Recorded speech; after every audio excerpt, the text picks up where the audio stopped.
Welcome to Intuitive Writer. I'm your host, Camille Chan. I'm a writer, a medium, and a story channeler. I have 23 published books to my name and counting.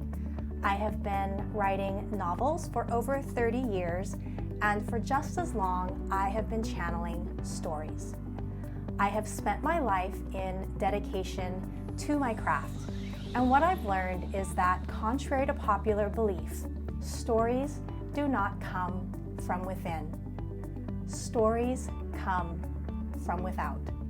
Stories exist in the universe as energy, and they are waiting to work with writers just like you and me to be channeled on to the written page. I believe that so many writers out there are already channeling stories, but they're doing it from an unconscious space. I started the Intuitive Writer podcast and YouTube channel to help writers just like you shift from a space of unconscious creativity to a space of conscious creativity. Be sure to tune in every week for teachings that will help you incorporate intuitive writing into your everyday writing practice. I'm so excited that you're here. I'm so grateful to be part of this creative journey with you, and I look forward to sharing with you every week. Thanks for tuning in. Hello, everyone, and welcome back to the Intuitive Writer podcast. I'm your host, Camille Chan, and I'm super excited because I have a dear friend here today. His name is Nick Clausen, and he's a fellow zombie writer. And I think you guys have heard me mention him a couple times on the podcast already, and he was nice enough to agree to an interview. So you guys get to hear all about his intuitive process, which is, it's different from mine. It's kind of the same and kind of different. Anyway, so we'll get to talk about that. He lives in Denmark, so it's very late over there where he is. And we met online, in a newsletter swap group, right? Is that it? Is that how you found my contact? Yeah, I think it was through Story Origin. Yeah. And you emailed me and asked me to do a newsletter swap. And then we started talking about ads, and now we're in a mastermind together with another group of authors, and we share information about this wild life of being an indie author. So that's how we met. Do you want to talk about your books a little bit, your key series? Yeah, sure. Well, my flagpole series it's called Dead Meat. It's a zombie apocalypse series that takes place in Denmark of all places, because that's where I live, and you're supposed to write about things you know about.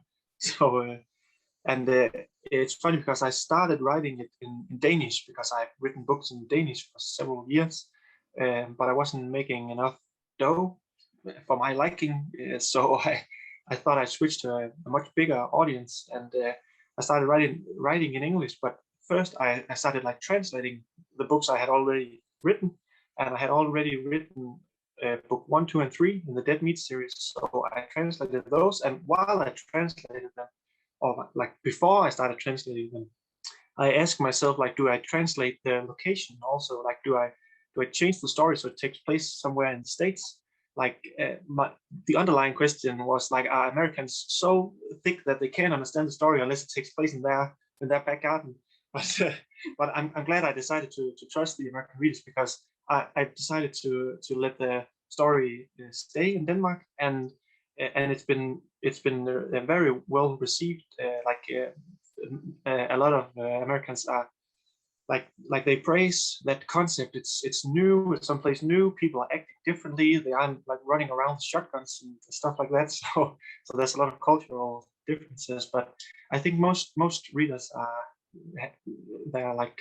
pleased to see a new take on the zombie apocalypse. Yeah, and so I've read the first 5 books in his series, and it's super exciting, you guys. It's a page turner, and I like to say that it's like Kiefer Sutherland's 24 meets the zombie apocalypse. So if you're looking for fast-paced, nonstop action zombie apocalypse, definitely check out Nick's Dead Meat series. It's great. So you were the first writer that I ever met that had an intuitive approach. And when I first started like just talking about it out loud and not just in my head, it was really scary, because it sounds it's so outside the norm, so outside the box. And there's so many traditions around writing that I think a lot of us, me especially, I was sold the farm. Like I was told, I went to traditional writing school and it's just like, well, this is how it's done. This is how it's always been done. And so I swallowed that hook, line, and sinker. And then when I finally started realizing that I was channeling and that there were spirits working through me, different energies coming through me, it was really big and it was really scary. And the first place I ever talked about it was in our mastermind group. Um, and I was really scared to put it up. I was just like, I hope they don't kick me out. You know? And then you wrote back and you said, "Oh, I thought I was the only one." So I always thought that was really cool. That it's like, oh, I found somebody out there that knows what it's like, and resonates with what I'm saying. So I would love for you to describe your intuitive process, how that works when you're writing, and how you Yeah, connect with your stories and your characters. yeah, sure. Yeah, well, I think first of all, I want to say like I think you're very brave that because since it's since you weren't raised to think this way, I can see why it's a little terrifying to admit it to yourself and admit it to others. But for me, I started the same way, like doing it the traditional way. But then I kind of shifted because I was like how do you say it? I could feel it wasn't working. Like my ideas were, I, I was I was like running them dry, almost like it's hard to explain, but I could just feel the ideas were drying up. I'd say while I was writing them because of the way I had planned the story in every detail all the way through beforehand, and it was just killing the joy for me. So I switched approach and I just I received an image of a scene in a story, and it was a guy in a basement, and he was trapped, and it was so warm and stuffy, like you could smell the old furniture and the dust down there. And outside, like the only noise was his like ragged breathing because he was like sweating and rasping, and outside the door there was this like scraping and moaning of this dead person trying to get in. And I got that image and it was so strong. And I was like, someone's trapped in this basement with a zombie outside the door. And I want to tell their story. And I just started writing. I didn't even know who else was in the basement or how they want to get out or what the hell happened. Like I had no idea of the background story. It's just, I just started writing and it all came to me. So that was kind of the first story that I channeled that way. And I didn't think of that word until I met you, like the channeling. I just thought of the way I think of it is it's like the story is already there. It's already it's already it already exists. I just need to find it and tell people about it. Like it's yeah like you wrote it out. It's like actually the first author, like you're the only one I've met in person who does this, but the first author I heard mention that he writes this way was actually Stephen King. And I'm very surprised that he does it this way. But and he doesn't say it like outright in that way. He uses images. Like he says, he feels like an archaeologist, and whenever he finds like a fossil, he will go about like digging it out very gently and using different tools and all that. So like he finds the story, it's already pre-made. It's just a matter of him finding it. And I resonated with that image very much.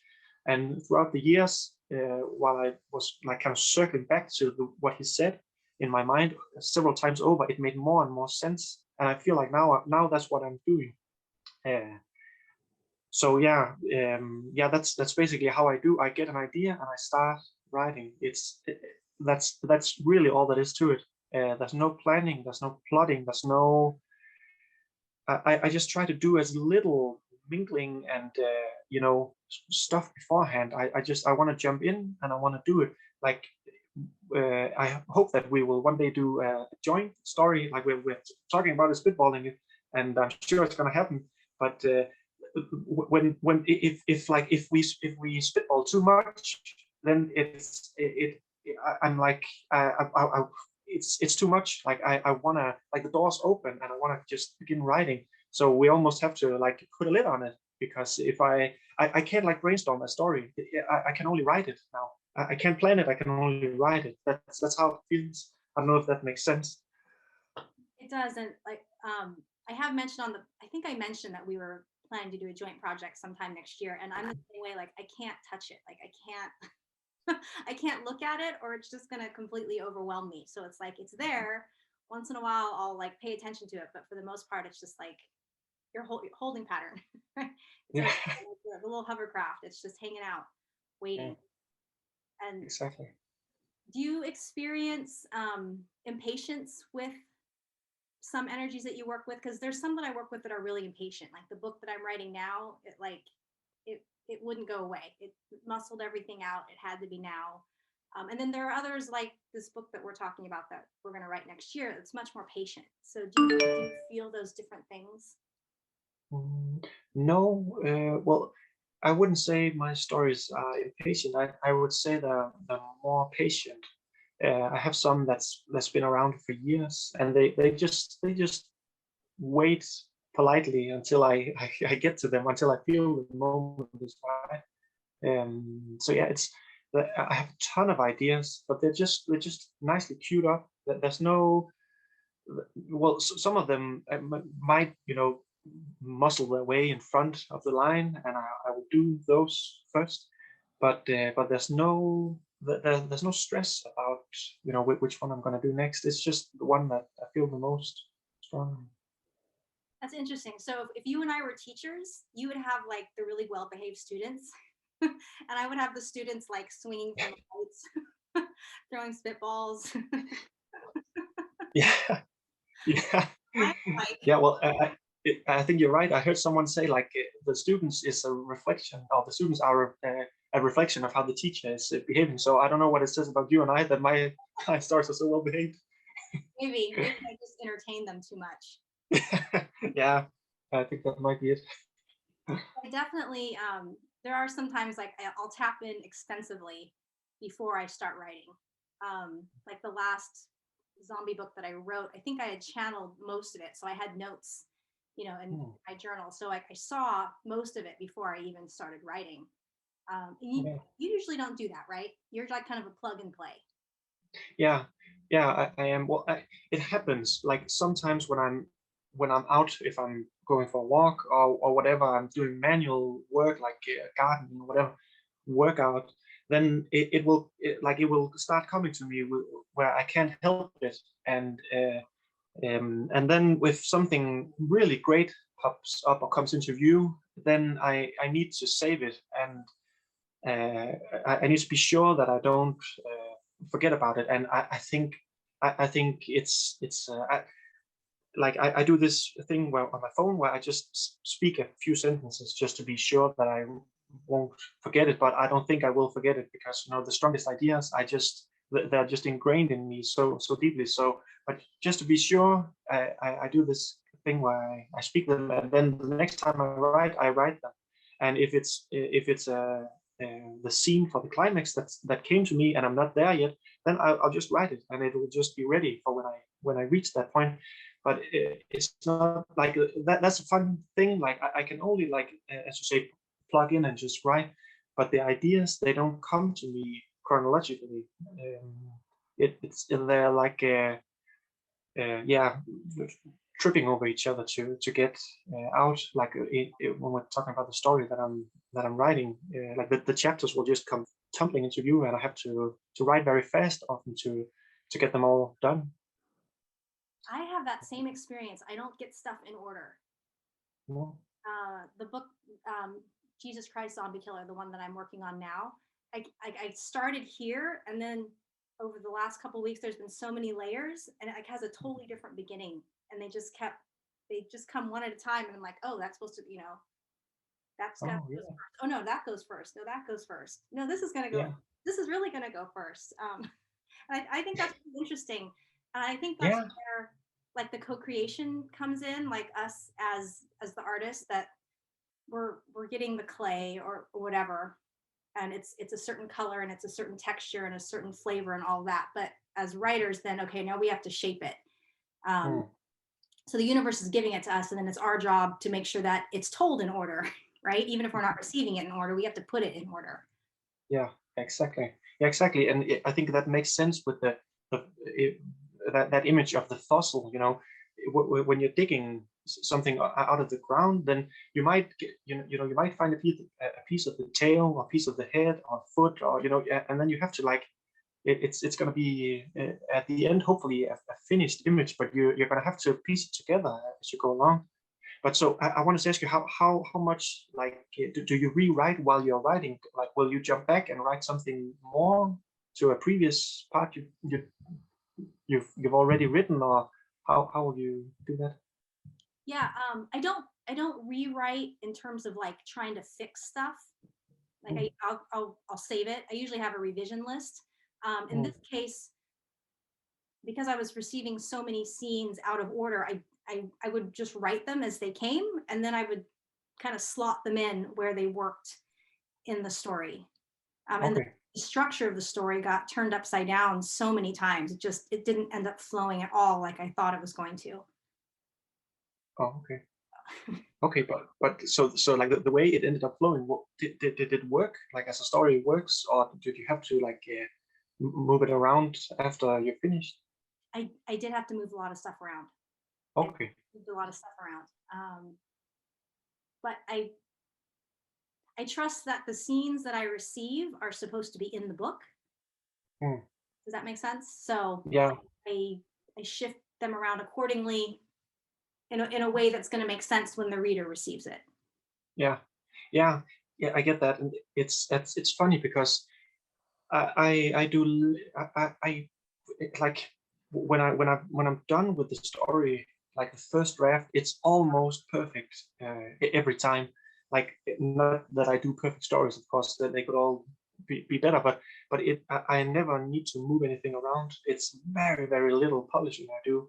And I think it's because I'm a little less trusting in the universe than you are. I would say like, if you're 100%, then I'm maybe 90%, and I have like 10% skepticism as I write, and I won't trust all the ideas that I get. Like an idea has to like prove itself to me like worthy to get in the story, almost like I'm bouncer, and he's like a drunk guy trying to get in. And unless he has like a good reason to be there, then no, maybe someone else will take his place. That's how I feel about that. Yeah, the process. Interviewing them. Yeah, yeah, exactly. Do you really get the job? Do you really get this part? Yeah. Yeah, I'm gonna have to ask them for their credentials, and yeah, That's so funny. Yeah, there's no interviewing. Like they walk in and say hi. And I'm like, okay, yeah, hi. I guess I have somebody new moving into my house now. Even if I didn't like them, totally what it's like. yeah, yeah. No, that's not. Well, I am very open to anything, but I have this like we were talking about just before, like I have this scene where one of the characters gets raped, and that was a very difficult scene to write, and I wrote it, I hope, very respectfully and very carefully, and it was like that idea just kind of satellited in my around my subconscious as I got closer to that point in the story where it might happen, and there was no signs of it happening, by the way. Only like that idea was there, and I was the only one who knew it. I dare say that the reader didn't know it came until it came, because there was no real signs. uh, but it was there a long time for me.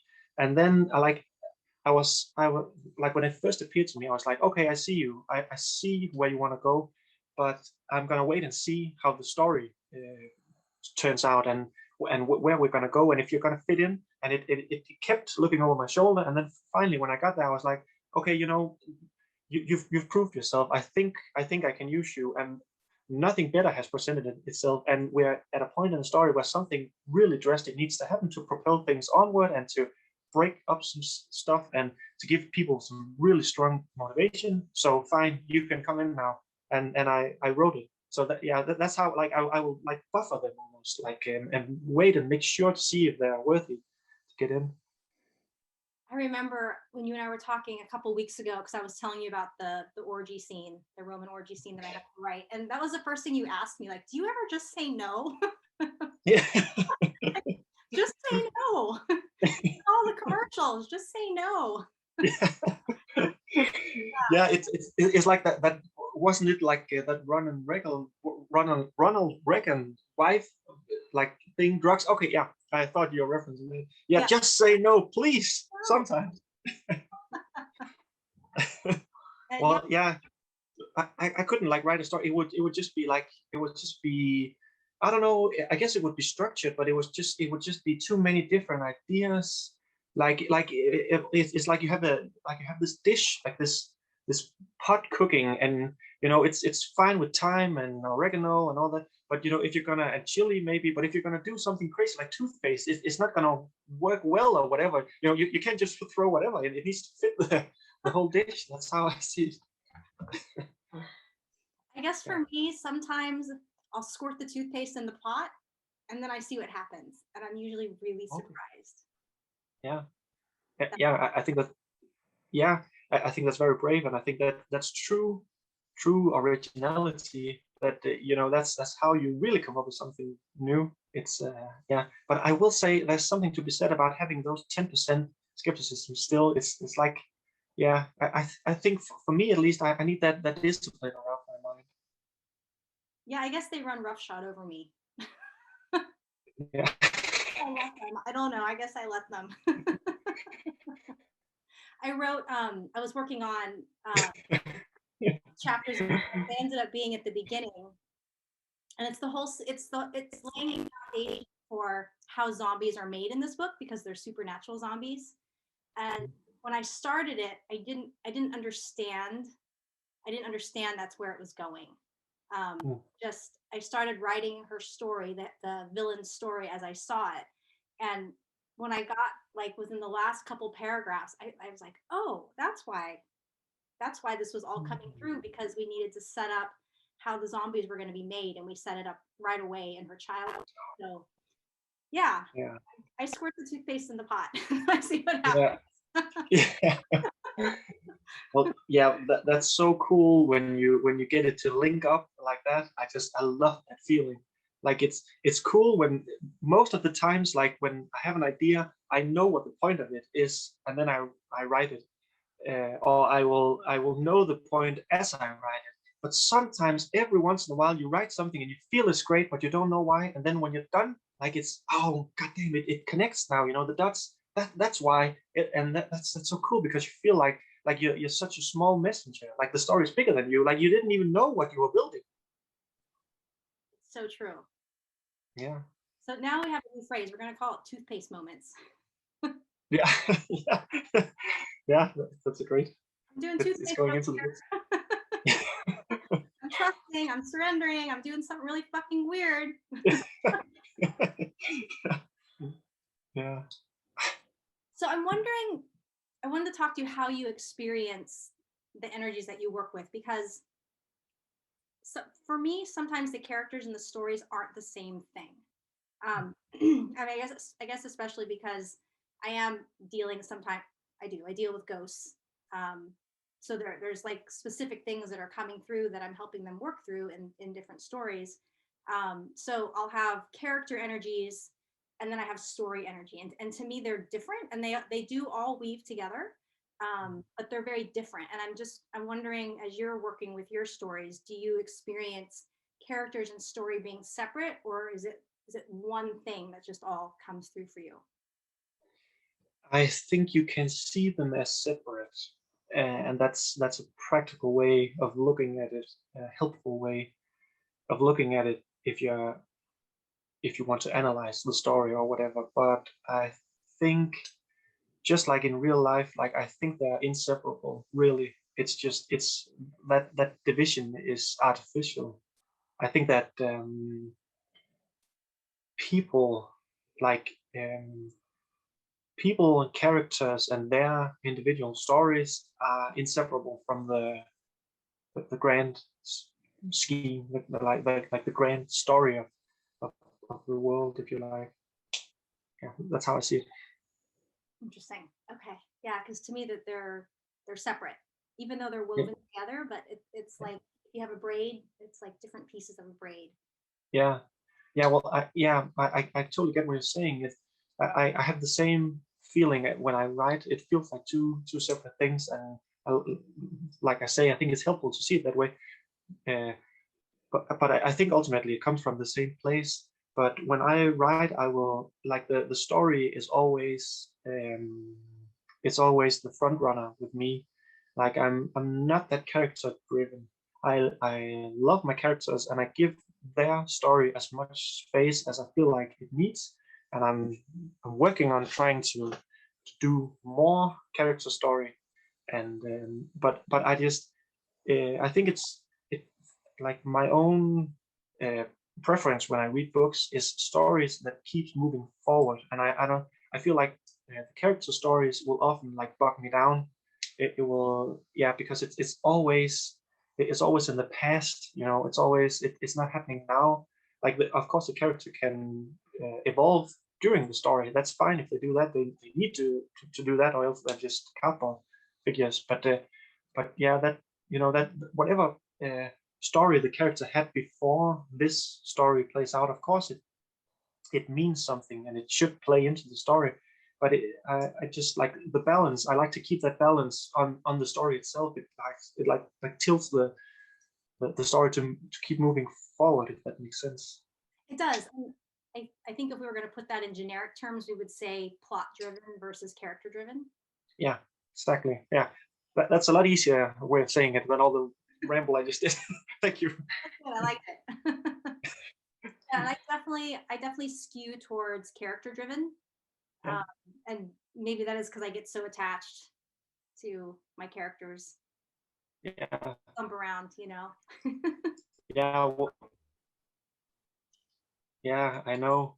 Well, I've only started reading one of your series so far, but that main character reminds me a lot of you. So I actually want to ask you how much like do you put of yourself in your characters? I usually don't put any of myself No. in characters. The only exception being Kate in Undead Ultra. Mm. She's like a Okay. piece of my heart. Yeah. Well, that was the one I was referring to. Yeah. But usually none. No. So do you keep like yourself separate from the like you see them as separate persons? Yes. Yeah. Yeah, I know some writers do that. They express different aspects of themselves in different characters, but for me I definitely don't. How about you? Yeah. Yeah. That's a tough question. I think I lean more toward that aspect of myself, actually. That's funny because I really do see them as you know, real characters that can do and say whatever they want, irregardless of me. Like I do see them. I try to see them as being free of me, but at the same time, it's like they're coming through me, so they're gonna get stained by me in some way. Like they're gonna like um I didn't know like that this was how I did it, but when I think of the characters, every single one of them is like 60% me and then 40% whatever I chose to put on them. But like 60% I can recognize for myself like very clearly.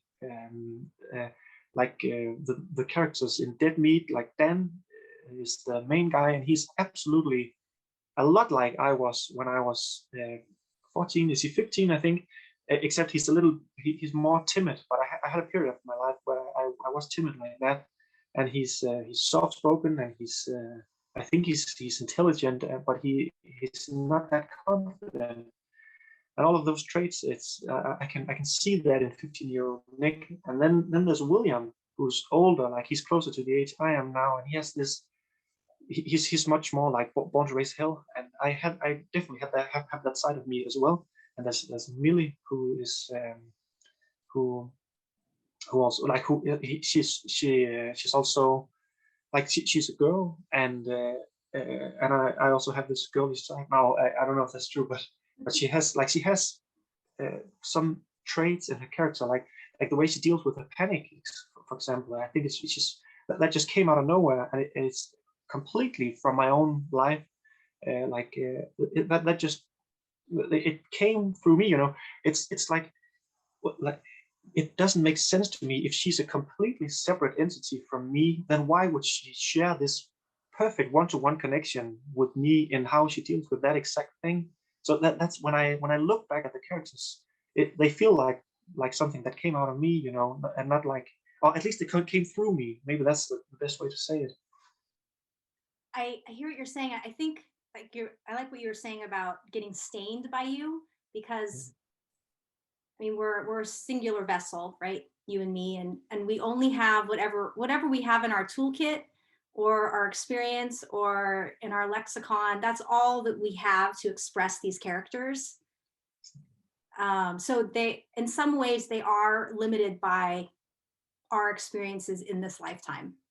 We can't. I mean, I don't know, is that making sense? Yeah, yeah, it is. And also, like the sentence is also coming to me, like you can only paint what you see. You can only paint what you've already seen. I heard someone say that once, and I think it's true with writing. Like you can only write what you've already seen. But the question is, like, how much can be seen? Like, is it only with our visual eye, or is the imagination, like, does that reach planes that we can't know of? Like, where do these characters come from? Are they real life ghosts? Yeah. But it's a very profound and interesting discussion to have. Like, are they products of us, or are they something completely separate that we find or meet or whatever? Yeah, I don't know the answer. It's very deep. Yeah, and my experience with it is that it's different with every character. Like, there's definitely some that were ghosts, but I had another character that I was working with in Zombie Invasion. He's actually one of the lead guys, Leo, and I thought he was going to be a ghost, and then when I tapped into it, he wasn't at all. What I was shown was that he is this expression of a war experience, and so they showed me all these like lines of energy coming together and weaving together to create this character. And as he goes through the experience, people that read it get to experience all these flavors and these nuances of what it's like to live through war. So I guess that's just an example for me. Then it wasn't an actual awareness. Ooh. Are you there? Yeah, I'm there. Yeah, it was just like a glitch, I think. That was weird. It was like a raspberry, Yeah. like on your baby's stomach or something. Well, yeah, it's. I think, like, I don't know how freaky you want to go with this, but I can go really freaky. Into freaky. Okay. Well, I'm gonna say something that's really crazy now. Like, I think you can channel things you haven't seen with your, like, conscious mind, or like things you have experienced. And I think so because I believe very strongly in karma, and I think that karma is like, it's like we're made of something that can get impressions on them, and once that thing we are dissolves and moves on and reforms into something else, like a new life form, then that impression that was put on it stays with it. And that sounds very googly hoo-ha, I know, but if you think of it like clouds, it makes sense. Like, a cloud is only a cloud when you from the point of view of whoever is looking at it. Like, a cloud doesn't know it's a cloud, for instance. And what is a cloud? It's just that's just the heaven, like the sky, and then there's a cloud. It's water molecules, like contracting. Like, how do you say, like the opposite of dissolving? What's that word? Coalescing. yeah, I guess so. Like, yeah, like that coalescing or coming together to form this cloud. They're thickening almost, and then we have the cloud. And imagine like this cloud has this life that it's only water. That's all it really is. But imagine something happens to this water, like if it gets, if imagine we have this white cloud and we take a food dye, like a red food dye, and we just give it a few drops, and that will stain some of the cloud, and then that cloud dies. And when a cloud dies, it just dissolves. It like it's still water molecules. They're just not together anymore, and they go out and get and become invisible. And then they form, some of those molecules form into another cloud. That's how clouds work. We all know that. And some of that red coloring is going to be in the new cloud. And if you can transfer that to how humans work, like if you believe that when we die, like pieces of us, they reform new human beings. And why wouldn't they? We all know we're stardust. Like this is science. Like we all know there's a finite amount of molecules or whatever. Like they're going to be reused. So of course there's going to be like a very real, physical, scientifically based imprint that's going to be. And you can say like molecules don't remember. Of course they do. Like what else is memory than cells changing and bringing information onwards? So I think that's why like that cloud can remember what the food coloring is like, even though it didn't experience it coming to it like directly. So does that make sense? That's why I believe like people can remember stuff like horrible wars they haven't been in. It because that horrible memory, that imprint, it's ingrained in the DNA that went on to form that human like, many generations later, maybe.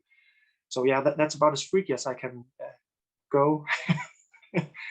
Freaky. That's every day for me over here. But yeah, I definitely Oh, perfect. that you can carry on. You can carry trauma forward, Exactly. whether Yeah. it's your own trauma or if it's trauma of family members, ancestors. I think you can pass traumas genetically.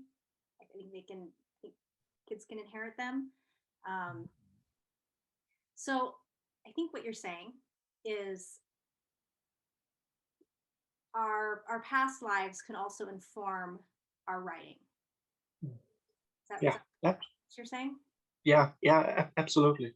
Absolutely. Like our ideas can come from stuff we haven't seen or experienced. Like me, like Nick Clausen has never seen war, but maybe I get this strong image or like experience inside of it, and that could very well be a real memory, but it's just not from my personal life. Not from this lifetime. Yeah, exactly. Yeah. I have this cat. It's the one that peed on the bed. Oh, yeah. Like we got her when she was very young, and she carries so much fear in her body. Like she's terrified of everything. And we joke because she has safe spots in the house. Like you can only pet her when she's in one of her safe spots. And when she's in a safe spot, she'll roll over and show you her belly, and you can do whatever you want to her. But if she's not in a safe spot, can't touch her. And I've always said, like, I think she's processing trauma from another life. I don't know what happened to her. We got her young. She's had a very easy indoor life. It's a good life here. But yeah, she carries this trauma and this fear. Yeah, exactly. And where else would that come from if not, something laid down in the genes from previously? Like what if that process wasn't real, then why wouldn't all cats just be born completely the same? Like every human being would just look the same, act the same, feel the same in every situation, and that's clearly not the case. So yeah. Do you think, as we're tapping into, let's see, should we call them like our unconscious past, right? Because we're not necessarily consciously aware of them. Do you think that we're resolving issues or trauma that we've carried forward from past lives with some of our writing, if we're tapping into some of that? Yeah, I think we can do that. I think writing is a lot like meditation in that way. I think we're bringing it into if the mind is like concentric circles, like if our consciousness is like concentric circles rather, then the mind is like the inner one. That's the one we have conscious access to, I believe. So all of the trauma and all the stuff from past is out in these outer layers. And when we're writing, we might stay in here, but we're like pulling stuff into view, into the light of the mind, if you like. So yeah, I definitely think that that's a great way, maybe the only way really to heal traumas is it's to bring it into the light of awareness. And yeah, and I truly do believe we can do that while we write. That's interesting.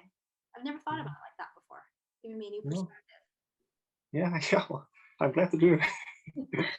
So I don't really know anything about karma. I have the, I guess, generic perception karma is like if you slash somebody's tires and then something bad happens to you, like that's karma, right? Or in reverse, if you're generous and you give a homeless guy 20 bucks, maybe something really great will happen for you. That's my perception of karma. And so what you're talking about makes sense to me, but I don't understand how that fits into karma in the way you're talking about it. Can you explain? No.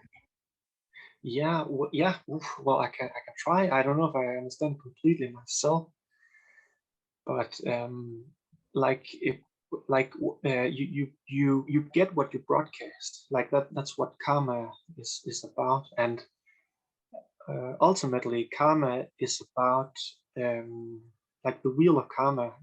Like you're supposed to break the wheel of karma. You're supposed to step out of it.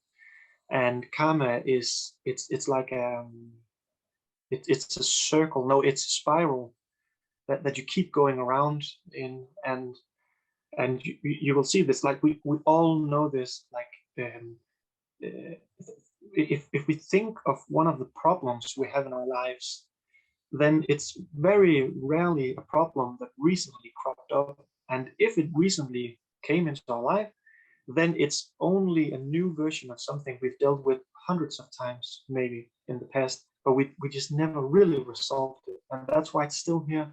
And that's what karma is. It's going around in that circle again and again, encountering the same problem. Like if you don't deal with the problem, if you don't solve it, if you run from it, deny it, whatever, you do whatever, but you don't resolve it, then you might keep going in the wheel, but you're gonna circle back to it eventually. And that's what.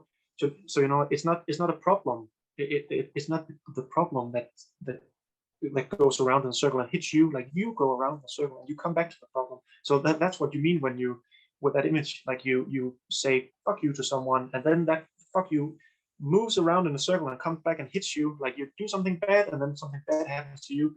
No, that's not. You have to take the other view of it. Like you have to see that if you do something bad, then that means there's something inside you that's broken, or that needs to be dealt with differently. Like you have this pain. Like all problems basically come down to pain. And so if you express that pain, it means you haven't dealt with it, and you're going to circle back to it eventually. So when you deal with it successfully, when you finally step out of it, and very rarely you just do it like that and just pop out of it. You do it a little bit at a time, and each time you circle back to it, it gets a little easier. And then when you finally step out to it, what's the reward? You get to die. It's very cruel, you'd say, but the great thing is like the Buddha talked about the wheel of karma. Like you step out of the circle of life and death, and you finally attain nirvana. Like you stop. Like if being reborn is a curse, because being reborn is having to live your problems and your pains all over. And when you finally break that, you step out and you step into eternal life, like the kingdom of heaven that Jesus was talking about. That's the exact same thing. Like Jesus is just a Hebrew Buddha, if you like. Like they were really talking about the same stuff. So like yeah, Jesus' way of saying like step out of your pain and the problems and all the sin in your life, he would probably talk about, and reach the kingdom of heaven is you finally learn how to deal with your problems perfectly, and then finally you will attain eternal life. So that's the deepest version of karma that I can understand. I love how you talk about it's not shit coming to us, it's us going to our own shit. Yeah, exactly. Like that visual of us, like, moving around in the hamster wheel. And Yeah, as you do, right, you don't clean your windows, you keep bumping up against the dirty window. yeah, exactly. I, Yeah. again, I've never been presented with karma in that way. I like it. Oh, yeah. And I do think, for me personally, I definitely can think of a couple of moments when writing has led me to a healing. So I definitely think it can do that. The one that comes to mind was the book I just published with there's a transgender boy. Mhm. And part of working with this energy of revealing and stepping into authenticity is what led me to publish my podcast episode on being a medium and talking about it out loud Yeah. the world, which is very scary. But it was a healing that I needed, and it mirrored the energy of this character. And so I definitely know that the writing carried me to this healing that I needed. It was up to me whether or not I was going to step into it. I'm glad I did, because it was very liberating, very freeing. So yeah, I guess I definitely believe that writing can do that too. Bring you Yeah. these unexpected gifts. You and I Yeah. have talked a little bit about this concept of letting creativity take the lead, and I think this is kind of an example what you're talking about, where you can be led to these things. Yeah. You can, y- Yeah. Yeah. Yeah. I've tried that many times. And I have a great example, but you haven't read that final series yet, so I don't want to spoil anything. But it's gonna happen in the next book. But that was a really cathartic moment for me. Um, no, I can't say anything more. you have to. Like, well, you're gonna have to plug your ears so you won't hear. No, but it's like it's a very personal trauma that hits someone in the story that hit me once, and God damn it, I tell you, I was uh, bawling when I wrote that scene. I just said that the person's like the character's story takes a backseat with me and my stories most of the time, but yeah, those few chapters, they were really heavy on the character stuff, and I felt better afterwards. It was like talking to a therapist. It was like retelling that the terrible thing that happened. Yeah, Thank you for sharing. yeah, sure. Now I'm going to be looking for it in the book. Yeah, yeah. I think you. That's the chapter I'm talking about. Yeah, I think you'll recognize it right away when you see it. It's very obvious. Okay, cool. Well, I think we're wrapping up here. Is there anything else you wanted to say about your process or your books or the world, the universe, Nick's philosophy?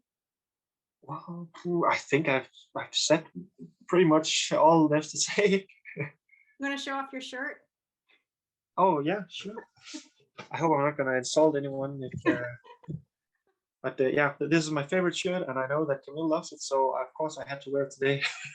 And for those of you on the podcast, it says, I shaved my balls for this. So we all know what Nick did before the podcast interview. Yes, I do love it. It makes me laugh every single time. Thank you so much for being a guest. It's been really Thank you for fun. having me. I always love talking to you, and I can't wait to start writing books with you. I know it's going to be a wild ride. Yeah, I feel the same. Thank you so much.